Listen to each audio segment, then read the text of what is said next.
Okay, welcome back. Let's dive right into arterial feeders now. So, most of the time, arterial feeders end directly into the AVM nidus. Pretty straightforward, right? And this is a big but, there's a special group called on-passage feeders.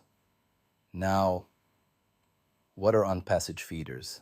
Basically, they're little branches that come off a main artery that's just traveling past the AVM. The main artery is actually heading to normal brain, not the AVM itself. But while it's passing by, tiny side branches sneak off and start feeding the nidus. And these feeders, man, they can be a real headache. Why?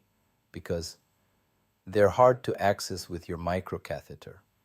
And even if you get there, embolizing them is risky. You could end up refluxing embolic agent back into the main artery.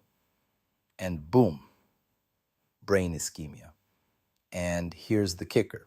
You usually don't see these on a regular brain angiogram. Nope, you need selective angiography. So, what do? We take the microcatheter we're planning to use for embolization anyway, and we perform superselective angiograms. But be ready, these angiograms are usually pretty diluted. Why? Because the catheter's tiny and the artery's big, so the contrast gets washed out fast by the blood flow. Still, even if the images aren't perfect, they give you clues. If you want better selective images, though, you can use a balloon catheter. Here's how it works. You inflate the balloon to block the blood flow, then you inject contrast through the balloon's lumen. Now, with the blood flow arrested, your contrast stays longer and you get a much clearer look. It's like slowing down a rushing river, just enough to see what's inside. All right, moving back to the AVM nidus. When it comes to MRI, personally, I'm a big fan of T2 weighted images because on T2, flowing blood shows up as jet black signal voids, while CSF is bright white. It gives you this really nice contrast. The black tangled vessels against the bright background just pops out at you.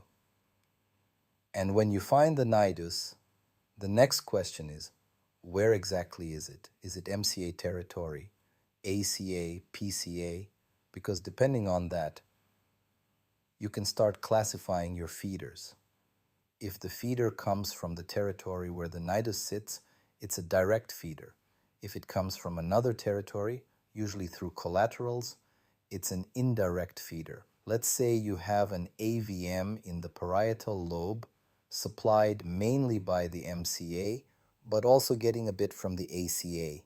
In this case, MCA yields direct feeders, ACA yields indirect feeders, and the ACA feeders usually reach the nidus through pile collaterals.